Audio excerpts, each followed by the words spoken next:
Il est 3h30 du mat, je suis à Charles de Gaulle. C'est parti pour Tokyo.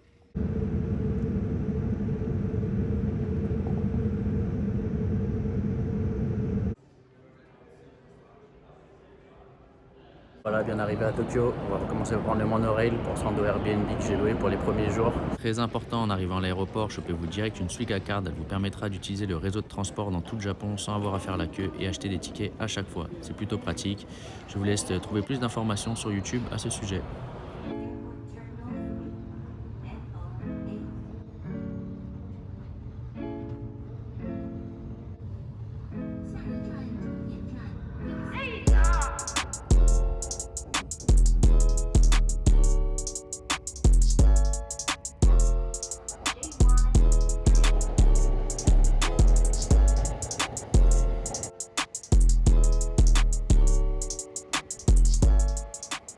Arrivé à Arakawaku, dans le nord de Tokyo, Taito, pas très loin du quartier de Ueno. J'ai loué pour cette première nuit, les 2 premières nuits, un Airbnb dans une école de kendo. Comment c'est mignon devant chez des gens. Ah ouais, une vraie petite baraque. Hein. Ça me date pas. Et voilà l'école de kendo, plutôt pas mal. Petite ruelle sympathique. Là, je viens de déposer ma valise, le temps qu'il prépare l'appartement. Et je marche vers le parc de Ueno qui est vraiment à 10 minutes à pied. Et regardez sur quoi je tombe, le musée national de Tokyo et une expo sur l'ukiyo-e, donc l'estampe japonaise. Et aux alentours, c'est vraiment rempli de merveilles. Bon là, apparemment, c'est le musée de la nature et des sciences qui est vraiment juste à côté du musée national qui se trouve là-bas. Il y a aussi l'académie japonaise des arts qui est collée au musée royal, qui lui a l'air d'être plutôt contemporain. Ce qui est assez marrant, c'est que le nom de l'édifice s'appelle Monument du Dr Wani. Donc pour ceux qui me suivent dans le tatouage japonais depuis quelques temps, vous devez savoir que j'avais également un autre profil qui était Oriwani. Bon, pas grand chose à voir, mais c'est marrant que ça tombe pile poil sur la première journée de tomber sur le fameux monument du Dr Wani. Bon voilà, le parc de Ueno est aussi très célèbre pour son zoo. Au sein du parc, vous trouvez un peu de tout, même de quoi se restaurer, comme ce petit restaurant de pot-au-feu japonais, qui est d'ailleurs encore fermé au vu de l'heure matinale. Mais voilà, le site est en tout cas très sympa, une architecture un peu à l'ancienne, je trouve ça super cool. Donc je pense que si vous avez faim, vous voulez pas aller loin, ça peut être une bonne solution.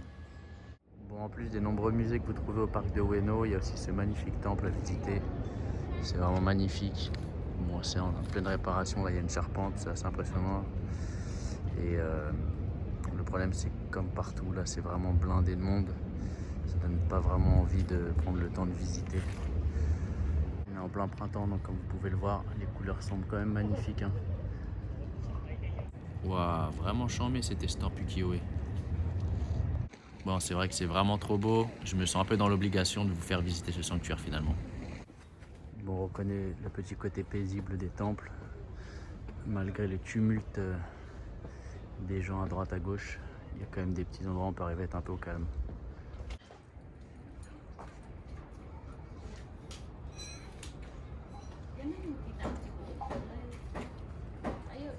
Un peu plus loin, de l'autre côté du parc, vous retrouverez le temple Benten, qui est le temple dédié à la déesse Benzaiten, déesse de la musique et de l'art. Donc ça nous concerne un petit peu là pour le coup, un peu plus que le Dr Wani.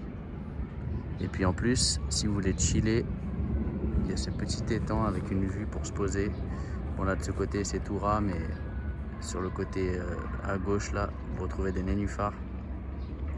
Bon, encore une fois, le problème de ces lieux-là, c'est que c'est vraiment trop blindé, tourisme de masse. Et voici une statue emblématique de Benzaiten, un Shimasen. Et bon, c'est vrai que sur ces images, on se rend pas compte que c'est blindé. Je me suis arrangé pour vous prendre 2-3 plans sympathiques. Mais croyez-moi, en vrai, il y a quand même pas mal de foule à droite à gauche, notamment aux abords de ces stands de bouffe. Bon, on pourrait pas faire une vidéo sur le Japon sans tomber dans le cliché des machines automatiques. Il fait archi chaud, je vais donc me rafraîchir en me prenant un petit truc à boire. Putain, j'achète le truc et je vois là 10%. Du coup, je tape une parano en pensant qu'il y avait de l'alcool là-dedans. Parce que Oumé, il y a aussi de l'alcool de prune qui s'appelle Oumé. Et j'ai cru me faire avoir. Et vu que je bois pas d'alcool, je me suis dit putain, j'ai acheté ça pour rien. Mais finalement, en fait, c'était la concentration, je crois, en quantité de fruits. Et c'est pas trop mal le goût. Je suis pas trop déçu. Je vous emmène maintenant dans un endroit plutôt sympathique où il y a plusieurs temples de regroupés. Donc un qui est complètement dédié aux inari, les petits renards japonais. Il est interdit de filmer à l'intérieur, je ne pourrai donc pas vous spoiler l'intérieur du temple. C'est cool, ça laisse la surprise pour ceux qui auraient aussi envie de le visiter par eux-mêmes. Petit stand pour acheter à bouffer, super mignon à l'ancienne. Bon ok, moi aussi je suis un putain de touriste. J'ai craqué, j'ai pris une petite glace au Sakura pour aller voir des botanes. Effectivement, un peu plus loin, vous retrouverez le musée de la botane, la fleur de pivoine japonaise. Plusieurs espèces y sont présentées. C'est assez intéressant puisque dans le tatou japonais, c'est une fleur qui est très utilisée. Juste après ce musée, vous trouvez une des attractions principales de Ueno, le Toshogu. On y retrouve la Karamon, cette magnifique porte à la feuille d'or, ornée de deux dragons, un descendant et un ascendant, qui sont un symbole très fort dans la culture japonaise et qui sont notamment très utilisés dans l'art du tatouage japonais traditionnel. Ouais, malheureusement pas trouvé de petite pelouse au calme pour faire une petite sieste après ces longues heures d'avion. Mais bon, c'est pas grave, ça m'a permis de faire un peu le tour du parc que j'ai pas fait depuis longtemps du coup. Maintenant, je vais aller bouffer un petit truc en bas des escaliers au niveau de la station de Ueno. Si je me rappelle bien, il y a une rue remplie de restaurants et il y avait à l'époque beaucoup de restaurants coréens. On va voir ce que ça donne aujourd'hui et ce que ça a évolué.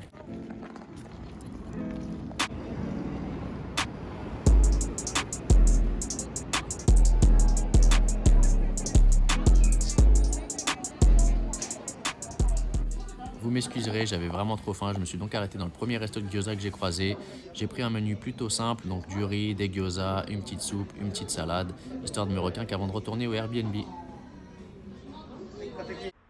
Je suis maintenant en pleine digestion et je suis de retour au dojo de Kendo, où je vais vous faire visiter brièvement le petit appartement que je loue en Airbnb du coup.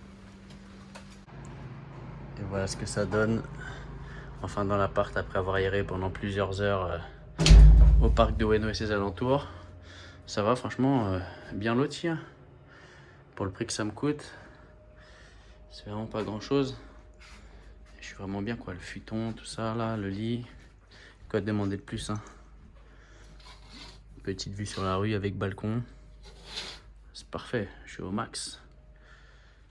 Après 17h30 d'avion, dont 5 heures à dormir seulement, et 6 heures à vagabonder dans les rues du parc de Ueno, je suis maintenant arrivé dans mon Airbnb et j'ai le droit de poser mon cul dans un canapé. Merci. J'espère en tout cas que vous avez bien aimé cette petite visite au parc de Ueno. Moi personnellement, bon, j'ai pas été conquis. Le parc de Ueno, je le connaissais déjà depuis 2007 quand j'avais séjourné à l'époque. C'était d'ailleurs en plein moitié de ma vie, il y a 17 ans. Et voilà, c'est comme si je m'offrais une deuxième jeunesse au Japon. Et c'était très différent, c'était moins touristique, plus chill. Là, c'est vraiment devenu un parc d'attractions pour touristes un peu, surtout que là, on est en pleine Golden Week. C'est la semaine de férié japonais, une des seules semaines de vacances en fait nationales.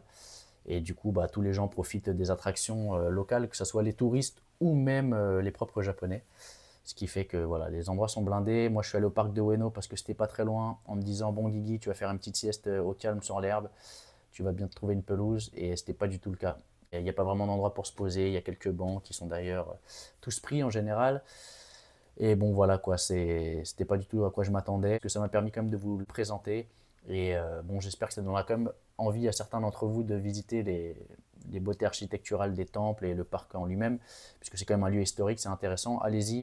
Il y a des choses, je pense, qui sont beaucoup plus proches de la réalité des Japonais. Moi, j'aime être plus en immersion quand je voyage. J'aime pas me retrouver dans les endroits clichés pour faire la queue, pour faire une photo pendant une demi-heure. Ça, en soi, je m'en fous. Voilà, tout ça pour dire que maintenant, je vais vous présenter des vidéos plus courtes, qui sont plus faciles à regarder, qui me demanderont moins de travail au niveau du montage et au niveau aussi des traductions, puisque cette série de vidéos au Japon sera uniquement en français.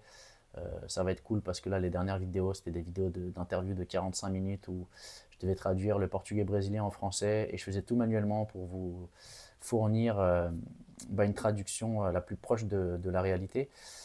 Et bon voilà, là au moins je vais pouvoir m'affranchir de tout ça et au niveau du contenu je vais changer un petit peu aussi puisque normalement c'est un peu des mini documentaires sur le tatouage japonais à travers le monde que je vous présentais.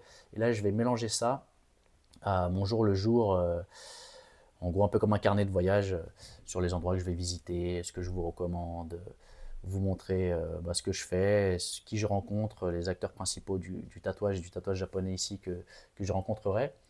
En tout cas, pour ceux qui ne me connaissent pas, moi c'est Guigui, j'habite à Paris et je suis tatoueur. Je pratique le tatouage japonais traditionnel. Pour ceux qui auraient l'intérêt de connaître mon travail, je vous invite à vous rendre sur mon site web www.guigui-tattoo.com ou bien de me retrouver sur Instagram sous le pseudonyme Guigui Poitintou. Pour les prises de rendez-vous, ça se passe sur le site et sur Instagram, comme vous préférez. Donc, accompagnez mes vidéos, inscrivez-vous sur cette chaîne si ce n'est pas encore fait. Je vous promets de vous poster du contenu de qualité. Laissez des commentaires, y partager avec vos amis, ça fait toujours plaisir, ça soutient mon travail. Et à la prochaine.